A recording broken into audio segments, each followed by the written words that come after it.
आम्ही शूटिंगला चाललो होतो आणि फंडिंग तिथे थांबली होती की अजूनही फंडिंगचा विषय राहिला होता। त्या टायमाला माझे एक मित्र आहेत राहुल पटेल, नेहमी बसायचा आणि मी सांगायचं भाई एक प्रोजेक्ट कर रहा हूँ, आप आ जाओ मेरे साथ करो। आणि ते म्हणायचं यार ठीक है भाई देखते हैं। अब तो एज क्रो प्रोड्यूसर के हिसाब से आप उसमें ज्वाइन हो जाओ। तो मैं उसको इग्नोर करके ना बोल दिया कि भाई मुझे कोई इंटरेस्ट नहीं है, मैं नहीं कर सकता हूँ। एक हफ्ते के बाद में जब मैं उसकी ऑफिस में जाके बैठा, मी गाणं ऐकत होतो, मला आठवतंय मी गाणं ऐकत होतो, ते आले, कुछ ऐसी म्यूजिक चल रही थी जो मुझे भी समझ में आ रही थी। तो मैं क्या सुन रहा है प्रवीण? म्हटलं मी गाणं ऐकतोय माझ्या पिक्चरचं।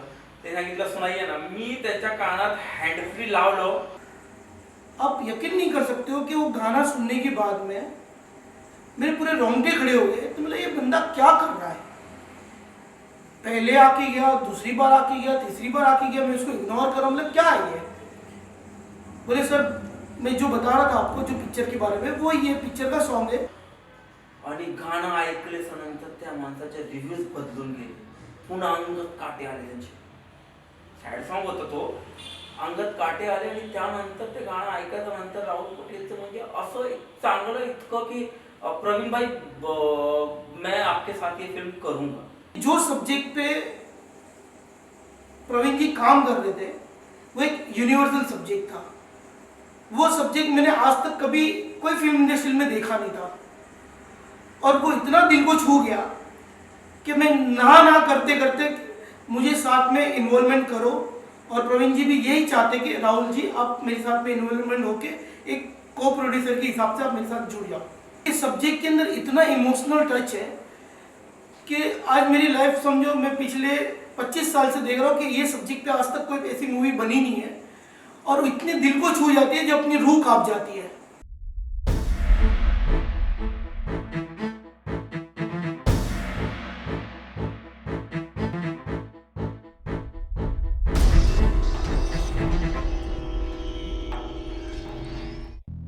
आम्ही चित्रपट केले मराठीत दान, आणि या चित्रपटाबद्दल बरेचसे काही गोष्टी आहेत जे तुम्हाला सांगायचे होते, म्हणून आता तुमच्या समोर आम्ही घेऊन येतोय मेकिंग ऑफ दान। याच्यामध्ये जे एक्सपिरियन्स आहेत ते तुम्हाला आता इथे बघायला मिळतील की आम्ही कसं आणि कुठल्या पद्धतीने हा सिनेमा कंप्लीट केलाय।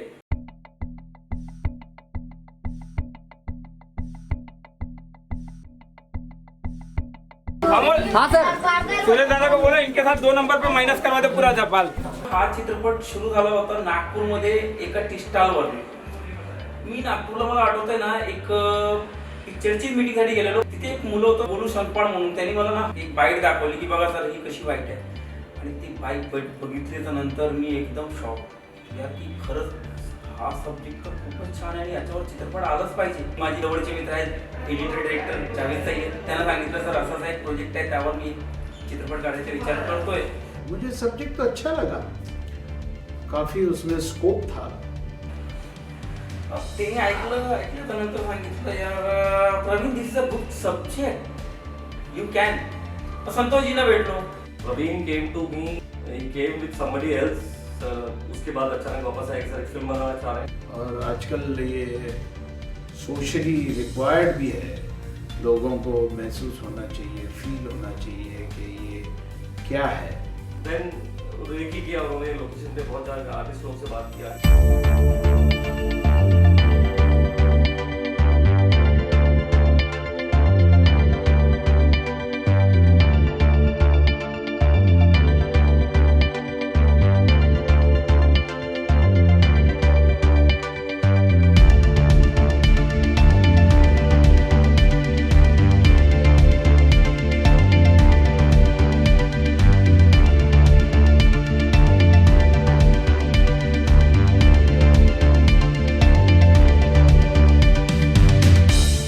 गेस्ट आलेले आहेत, त्यांना थोडंसं शाळेची माहिती आणि थोडासा एक छोटासा प्रोग्राम बनवायचा प्लॅन, त्यासाठी फक्त पाहणी करायला आहे, नंतर ते शूट करणार आहेत आपल्या इथं। एक मराठी चित्रपट करणार आहे तुमच्या कॉलेजला।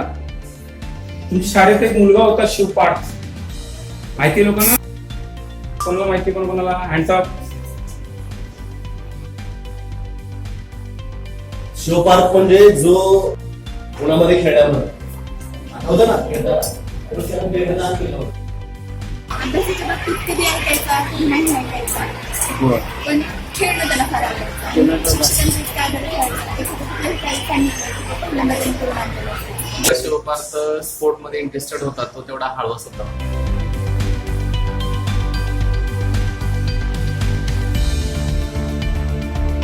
स्पोर्टला त्याला मी रेफर केलेला खेळ म्हणून सांगतो. ड्रीम पण होता त्याचा की काहीतरी समथिंग करायचं देशात. त्याला एखादा शब्द असा लागायचा, शब्द दिवसभर लक्षात ठेवायचा. शेवट माझ्या जागेवर झोपते. उठकी सोड मला. उठकी. आई आई आपण लोकांबरोबर चांगले वागलो तर सगळे आपल्या बरोबर चांगले वागतात. पण जर का तू आजच्यासारखं वाईट वागला, देव सगळं बघत असतो आणि मग आपलं काही चांगलं होत नाही. बरं झोप तू झोप. सगळ्यांपेक्षा असं वेगळा होता, डिफरंट. म्हणजे एनसीसी मध्ये समजा तो कुठले ग्रेडने यायचं, ABCD असं तर तो सगळ्याच ऍक्टिव्हिटीमध्ये पुढं असायचा, परंतु त्याच्याकडे असं मनमोळा स्वभाव होता आणि पुढं होऊन कुठेही काम करण्याचं त्याच्याकडे एक प्रवृत्ती चांगली. हेच शिवपार्थचे वडील. ही जागा आहे हटलाई देवी. इथं शिवपार्थ यायचं दर्शनाला आणि त्यांची फॅमिली बरोबर यायचं इकडं पिकनिक करायला. तर लोक घरून डबं भरून आणायचे, मग इथे बसून जेवण वगैरे करायचे. Is a tourist point in Osmanabad. Will go and seat.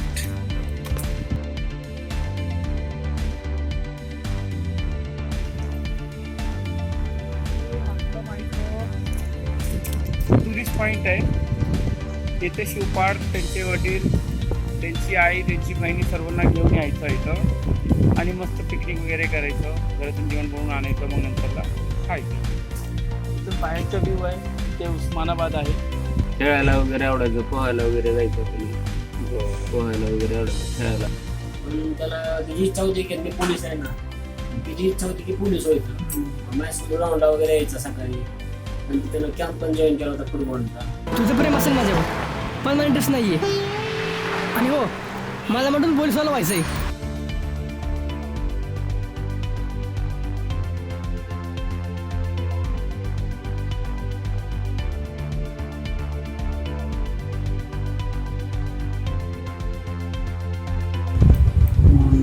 शिवपार्थ कोळी म्हणजे त्याचे बीपी वगैरे खात आणि औषध वगैरे उपचार चालू केले. तेच बेड साईडला आम्ही सगळे तिथे खाऊन आणि त्यानंतर त्यांची पूर्ण माहिती घेतली, रिसर्च घेतलं, त्यावर घेऊन आम्ही इथे जे काम करायला सुरू केलंय. एक 8 दिन के बाद फिर फोन आया कि वो राइटर नहीं मिल रहा. मैंने यार कैसे, बिना राइटर के नहीं, मैं खुद ही लिखता हूँ. मैंने सोचा अभी ये क्या है, इसको कहाँ से ना बोले. बोला चलो भाई लिख दो. लिख के भेज दिया. इतना मुझे बकवास लगा, मैंने रिजेक्ट कर दिया.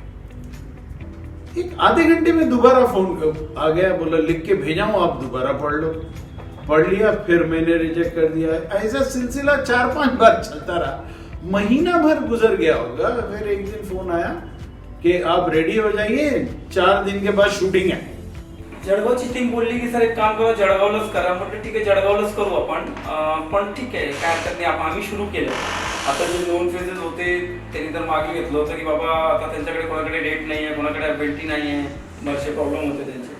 आम्ही जेव्हा जळगावला शिफ्ट केलं, जे काम मी उस्मानाबादला केलं होतं रेकी म्हणून त्याला ऑडिशन वगैरे सगळे घेतले होते, मला जळगावला परत घ्यावं लागलं. पण आय एम हॅपी. काय जी नेहा पवार आहे, जिने आईच्या कॅरेक्टर केलंय, ती आली भेटीला माझे. म्हटलं यार आईची कास्टिंग आहे, तर एकाने सांगितलं एक काम करा, नेहा पवार म्हणून आहे, तिला लिटरली सांगायला गेलो तो हसायला येतोय. त्यांना कोणी सांगितलं असेल, कारण की मला जळगावमध्ये जळगावची आई म्हणून सर्व म्हणतात.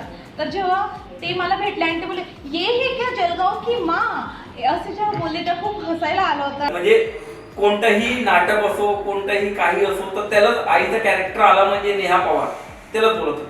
म्हटलं ठीक आहे, बोलू एकदा भेटू आपण. आम्ही भेटलो. या चित्रपटासाठी मी 4 वेळा ऑडिशन दिलेलं आहे. पहिल्या ऑडिशनच्या वेळेस मी थोडी घाबरत होती, कारण की मी पहिल्यांदा चित्रपट करते आणि कॅमेरासमोर येताना जी प्रत्येकाला भीती असते, ती भीतीसुद्धा माझ्या मनातच होती.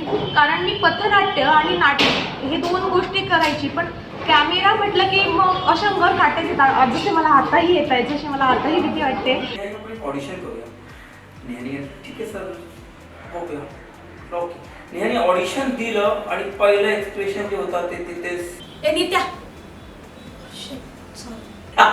आणि तिथेच ती एकदम ब्लाइंड नाही परत करूया. ठीक आहे, नेहा देऊन गेली ऑडिशन, नेहा दिलं, म्हटलं नेहा ठीक आहे पण आपण परत एकदा करूया. मग दुसऱ्या दिवशी बोलवलं नेहाला, एक आणखीन आपलं स्क्रिप्टप्रमाणे ऑडिशन घ्यायचं नंतर असं वाटलं नाही ही करू शकते, पण लुक बसत नव्हता तिचा. काय ती आता फक्त 21 वर्षाची आहे आणि आईचं कॅरेक्टर म्हणलं तर कमीत कमी 40-42 वर्षाचा. तर नेहा आली, नेहाने परत तिसऱ्यांदा आली, तर तिच्या जेव्हा ऑडिशन घेतलं मला काहीतरी कमी वाटत होती आणि तिथं लुक टेस्ट नव्हतं म्हणून काही ते बिंदी वगैरे काहीच नव्हते. मग काय केलं की तिला एक लुक दिलं, आईचं लुक दिलं, एक मोठं बिंदी लावली. मग ते कळलं की नाही की प्रॉपर वाटेल, मग नंतर लुक टेस्ट केलं, सगळं काही केलं आणि नेहा खरोखर चांगली आई दिसते म्हणलं तर काय हे वाईट होणार नाही आणि नेहाने खरंच चांगलं केलंय ॲज अन ॲक्टर. पण तुम्हाला सांगायला मला आनंद होतोय की HOHE या इंटरनॅशनल फिल्म फेस्टिवलमध्ये मला बेस्ट ॲक्ट्रेसचं आता अवॉर्ड मिळाला आहे आणि मला खरंच छान वाटतंय. वैशाली, शिवा, तुम्ही खेळायला जा, मी बोलवते नंतर.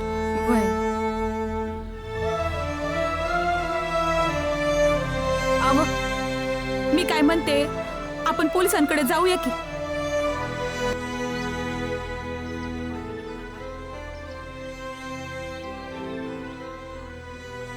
आणि प्रदीप नवलेबद्दल ज्यांनी पापाचं कॅरेक्टर केलं म्हणजे शिवशंकर पुरीचे जे कॅरेक्टर केले, त्यांना माझे मित्र संदीप जळकर त्यांनी सजेस्ट केलं होतं की एक काम करा, प्रदीप नवलेला बोलवा. प्रदीप नवले चांगले ॲक्टर आहे. दान नावाच्या या चित्रपटासाठी माझं नाव सुचवलं गेलं. प्रवीण सरांचा फोन आला, त्यांनी मला फिल्मचा विषय सांगितला आणि या फिल्ममधला लीड रोल तुम्हाला करायचा आहे, पण तुम्ही मुंबईत नाही तर काय करताय. मी त्यांना रिक्वेस्ट केली की सर मला एक 15-20 दिवस तुम्ही द्या, मी मुंबईत येतो. ठीक आहे, भेटू आपण. मी प्रदीप सरांना भेटलो, प्रदीप सरांना सांगितलं. जेव्हा ही जोरात जोर विचारते हो बोला की काय झालं शिवाला हे ते, तेव्हा तुमची एंट्री असेल. आता पहिल्यापासून एंट्री नाही.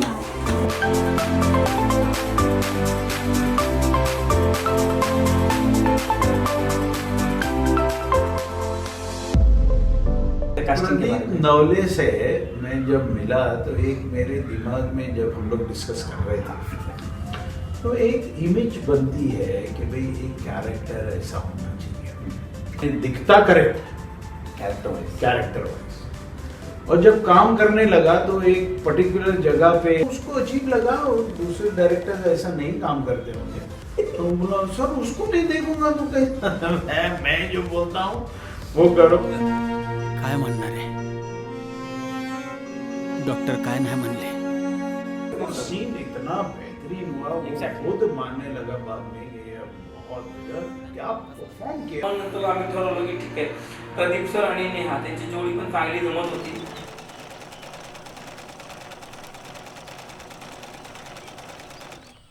आला तुम्ही होय, आणि हे कुठनं आणलं? आणलंय का मित्राकडून? हे थोडेसे पैसे आहेत. कुठनं आणलं एवढं? अगं दिली आहे का मित्रांनो, सांगतो तुला सगळं. आलो मी जाऊन. हा बरं जेवून घ्या. नाही जेवाय भूक नाही मला, आल्यावर जेवतो. अहो असा परिस्थितीचा राग जेवणार नका काढा. कसली परिस्थिती? तसं काय नाही, तसं काय राग बिग नाही, मला भूक नाही. आलोच मी, आलो लगेच. बरं.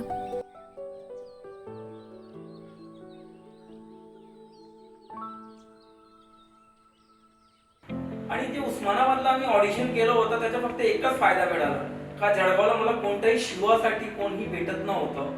तर उस्मानाबादमध्ये काय शुभम क्षीरसागर, मग त्याला कॉल लावला. म्हटलं शुभम तू आता शिवाचा कॅरेक्टर करतोय या पिक्चरमध्ये, मुलाचं कॅरेक्टर करतोय चांगलं, आणि ते शुभमने केलं.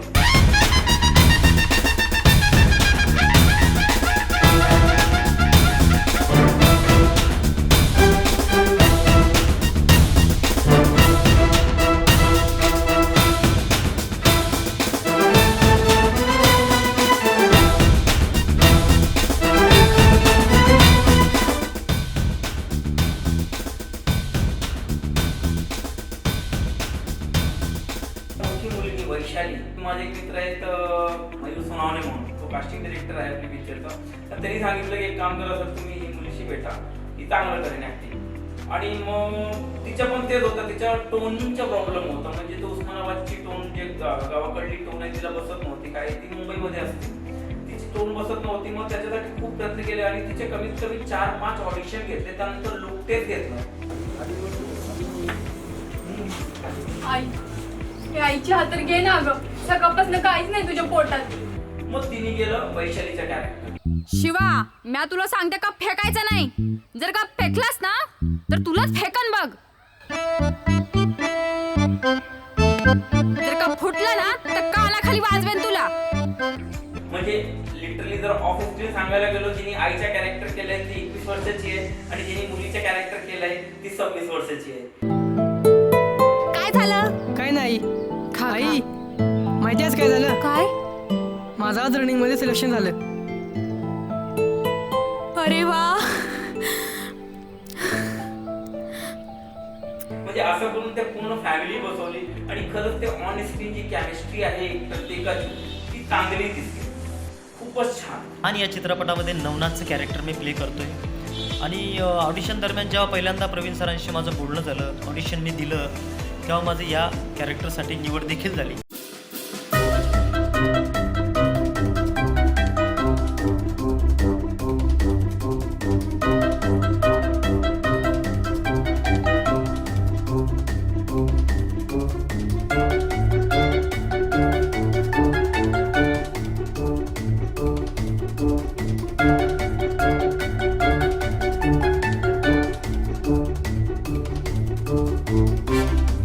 चित्रपटामध्ये मी प्रिया ह्या कलाकाराची भूमिका साकारलेली आहे आणि ही भूमिका साकारताना मी खूप एन्जॉय केलेला आहे.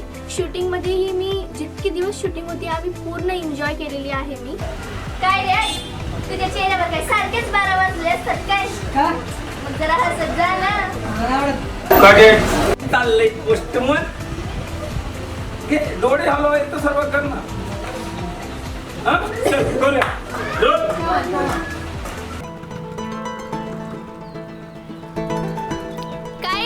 तुझ्या चेहऱ्यावर काय सारखेच 12 वाजले असतात काय? असं का बोलते? अरे मग जरा हसत जा ना. मला नाही आवडत. मग काय चाललंय पोस्टमन? आता या दयानंद नावाच्या पात्राबद्दल मी तुम्हाला थोडक्यात सांगतो. याच्यामध्ये विशेष काय माहितीये का, की हे जे पात्र आहे दयानंद, हे एका लहान मुलाच्या मामाचं आहे आणि ते माझ्या वयोगटापेक्षा फार जास्त आहे. बरं आहे ना समजा? हो. तुमचं तर बरं आहे ना? हा बरं. अतिशय हृदयस्पर्शी अशी ही कहाणी आहे. रिअल लाईफमध्ये घडलेली अशी ही एक गोष्ट आहे. त्यामुळे तुम्हाला नक्कीच हा चित्रपट बघितल्यानंतर नक्कीच तुम्हाला हृदयस्पर्शी झाल्याशिवाय राहणार नाही. शिवशंकर गडा आज काही कामाचं खरं दिसत नाही मला. होईल काहीतरी, काळजी करायचं काही कारण नाही. अरे पण घरी बायकोची तब्येत लय खराब आहे. आज जर काम नाही मिळालं ना तर बस काय करू काय सुचना असं झालं यार. शॉर्ट सुरू व्हायचं बाकी आणि सगळे फील्ड क्लिअरिंगला लागले. एक 5 मिनिटांचा उद्या शॉर्ट सुरू. काय? हो तुम्ही येऊ शकता? हो येतेच आहे मी.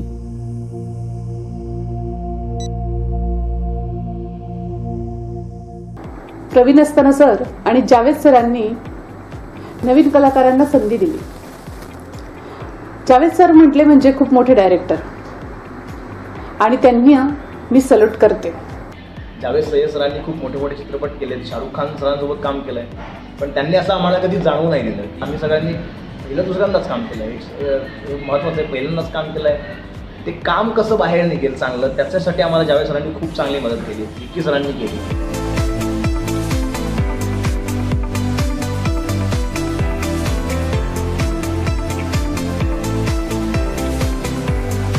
फार महत्त्वपूर्ण सिनेमा आहे आमच्या लाईफमध्ये. भरपूर कामं केले, पण दानमध्ये जी आम्हाला शिकायला मिळालं ते फार एक टफेस्ट गोष्ट होती आमच्यासाठी. कारण की इथे प्रत्येक जण एक कलाकार होता आणि प्रत्येक जणावर तो कलाकाराची जबाबदारी त्याच्यावर होती, पण त्याच्या व्यतिरिक्त त्याच्यावर दुसरी जबाबदारी दिली गेलेली होती.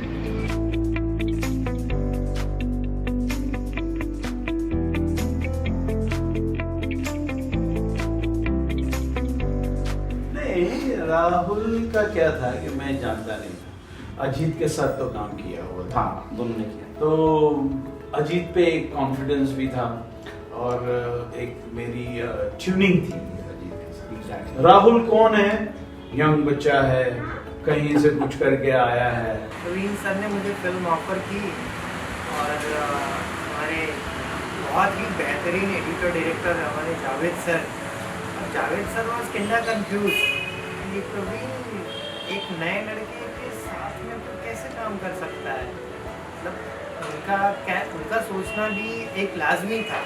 फर्स्ट डे जब मैं मिला एंड राहुल को देखा, और एक पहले इसमें ही जब मैंने उससे डिस्कस किया एक सीन कि भाई हमको ऐसे करना है, उसने कुछ सोच के मुझे बता दिया।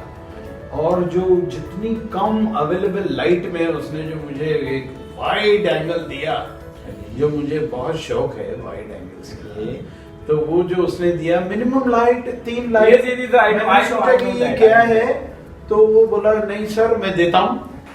पर प्रवीण सर को मेरे ऊपर कॉन्फिडेंस था, मुझे अच्छा लगा। सगळं झालं, आम्ही पोहोचायचो नंतर इथे सेटवर 4-5 दिवस शूटिंग झाली, नंतरला फंडिंग थांबली. आणि म्हणतात ना की आई बाप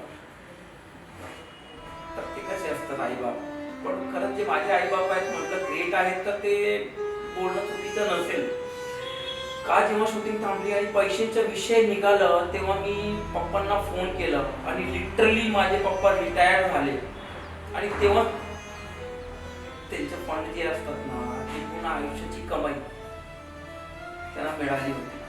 आणि मी सांगितलं असा प्रॉब्लेम झालाय, आणि माझे आई बाप एवढे ग्रेट आहेत की म्हणजे त्यांनी काही ना बोलता अख्खा फंड माझ्या अकाउंटला दुसऱ्या अकाउंटमध्ये ट्रान्सफर मारले.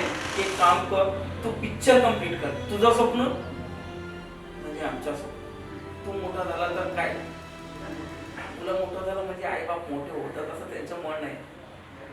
खरंच यार आय एम व्हेरी लकी की असे आई बाप प्रत्येक मुलाला भेटले पाहिजे की जे मुलावर विश्वास करतात आणि आयुष्याची पूर्ण कमाई टाकून देतात. अगेन ही केम कि चलो कुछ पैसे मैंने अरेंज किए हैं और एक फिल्म स्टार्ट करते हैं, शूटिंग स्टार्ट करते हैं. From my side I said मेरा स्टूडियो पूरी entire team is with you can come any time, put the material here and start working on that. Everybody enjoyed working. और वो जो एक कॉम्प्लिकेटेड सीक्वेंस था जिसमें वो काफ़ी कुछ कैमरा एंगल्स एंड 4-5 कैमरेज हमने यूज़ किए, बहुत ही कॉम्प्लिकेटेड शूटिंग था. हमने ड्रोन भी यूज़ किया. वो जो लोकेशन था वहाँ इतने केबल्स, ओवरहेड वायर्स जलगांव में. लेकिन मेरे कैमरामैन को मैंने जब बोला कि Rahul I must get this shot and he tried. We were running, crowd इतना जमा हो गया एंड सब लोग बोल रहे थे क्राउड मैनेज करेंगे. मैंने सोचा नहीं क्राउड तो चाहिए.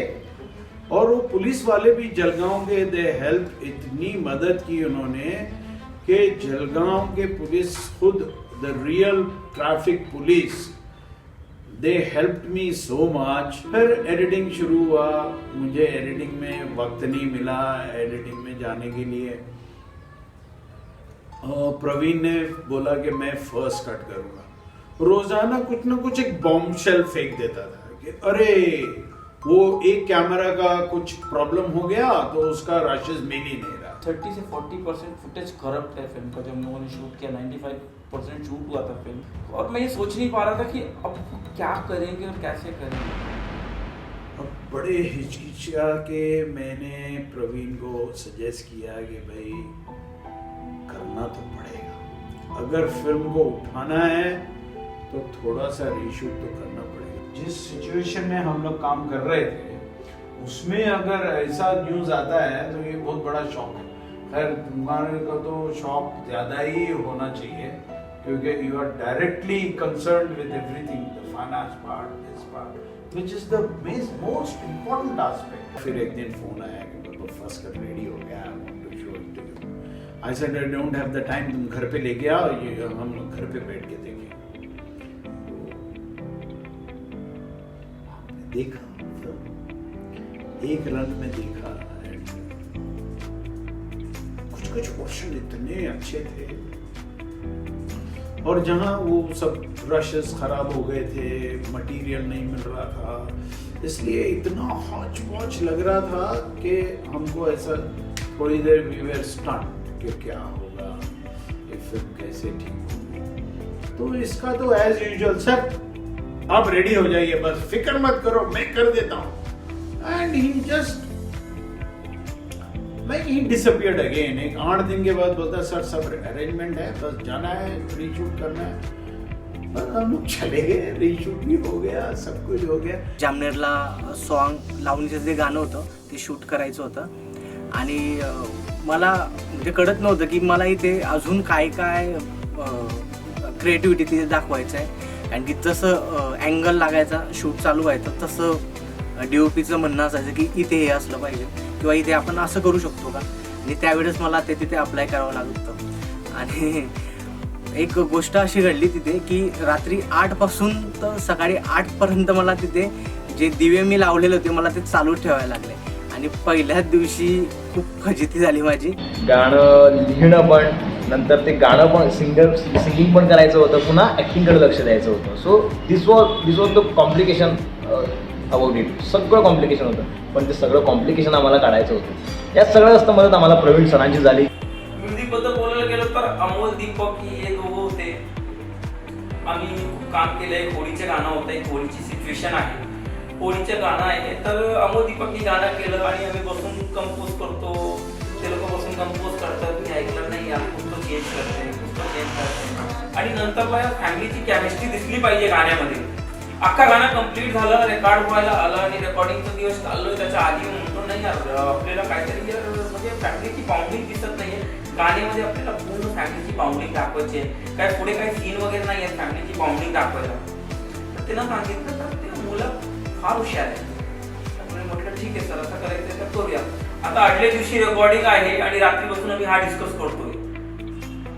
त्या दोघांनी बसून रात्रभर जे काही काम केलं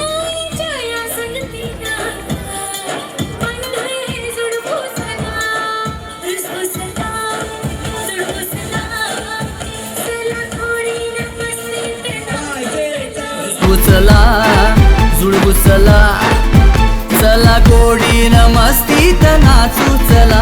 आली होळी जमली जोडी, सण रंगाचा रंगाशी जमलाय भारी। आली होळी जमली जोडी, सण रंगाचा रंगाशी जमलाय भारी।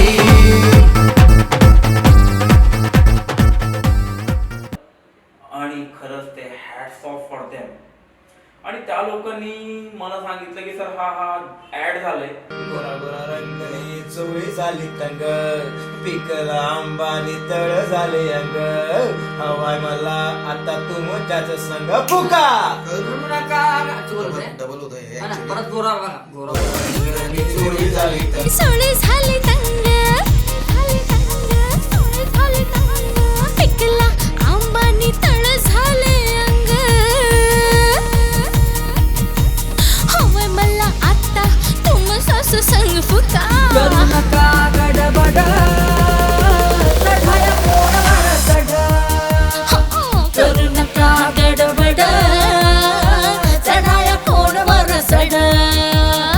आणि ऐकल्याच्या नंतर वाटलं की नाही यार हा गाणं खरंच गाणं। जावेद सर आणि प्रदीप सर हे दोघे गेले पहिले 2 म्हणजे फर्स्ट आणि सेकंड इनिंगच्या BGM बघायला गेले आणि यांनी सांगितलं यार काय करून ठेवलंय त्या माणसाने।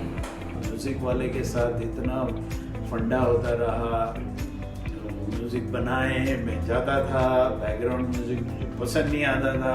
जावेद सर बहुत चूजी है म्यूजिक को लेके कि ये पर्टिकुलर चीज़ चाहिए होती है।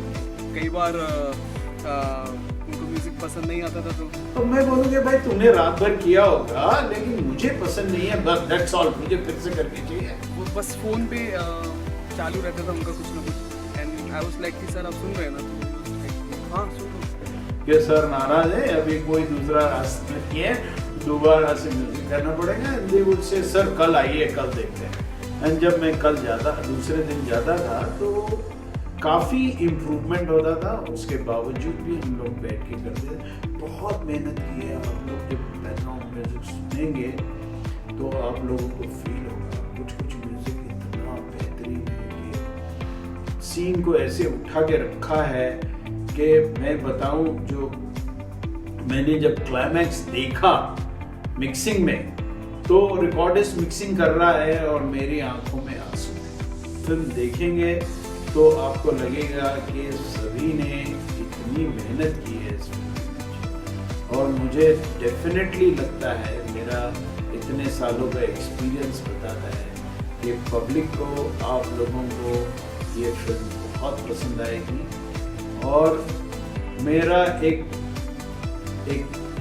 मेरी एक फीलिंग है, एक मेरा कॉन्फिडेंस है कि औरतें रोए बिना तो इस थिएटर के बाहर नहीं निकलेगी। और हम लोगों का एक फिल्म मेकर्स का एक हमेशा एक थिंकिंग होता है कि औरतें रो ली मतलब फिल्म पहुंच गई ऑडियंस के दिलों तक।